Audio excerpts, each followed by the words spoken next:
ایک درویش درخت کے نیچے آرام کر رہا تھا کہ اچانک اس کے سامنے سے ایک سانپ بہت تیزی سے گزرا۔ درویش نے سوچا کہ یہ کسی خاص مقصد کے لیے جا رہا ہے، چنانچہ وہ بھی سانپ کے پیچھے پیچھے چلنے لگا۔ سانپ ندی کے کنارے پہنچ کر رک گیا۔ چند ہی لمحوں بعد وہاں ایک کچھوا آیا اور سانپ اس کی پشت پر سوار ہو کر دریا پار کرنے لگا۔ یہ دیکھ کر درویش نے بھی دریا میں چھلانگ لگا دی اور ان کے پیچھے تیرنے لگا۔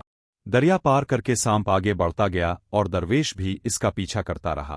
کچھ دور ایک آدمی گہری نیند سو رہا تھا اور ایک خطرناک بھیڑیا اس پر جھپٹنے ہی والا تھا کہ اسی لمحے سانپ نے بھیڑیے پر جھپٹ کر اسے کاٹ لیا۔ بھیڑیا تڑپ کر جنگل کی طرف بھاگ گیا اور سانپ خاموشی سے اپنا مقصد پورا کر کے آگے بڑھ گیا۔ یہ منظر دیکھ کر درویش اس سوئے ہوئے آدمی کے پاس گیا، اسے جگایا اور کہا، اے نیک آدمی، کیا تم جانتے ہو کہ ابھی کیا ہوا؟ پھر درویش نے اسے سارا واقعہ سنایا۔ یہ سن کر وہ شخص رونے لگا اور کہنے لگا، میں کوئی نیک آدمی نہیں بلکہ ایک گناہگار، مجرم اور شرابی ہوں، میری زندگی گناہوں میں ڈوبی ہوئی ہے۔ یہ سن کر درویش سجدے میں گر گیا اور دعا کرنے لگا، اے اللہ، تو نے ایک گناہگار کی حفاظت کے لیے اتنا بڑا انتظام فرمایا، اور میں ہوں کہ اپنی چھوٹی چھوٹی پریشانیوں پر گھبراتا رہتا ہوں کہ میرا کیا بنے گا۔ بے شک تو ہی بہتر جانتا ہے کہ ہمارے لیے کیا اچھا ہے۔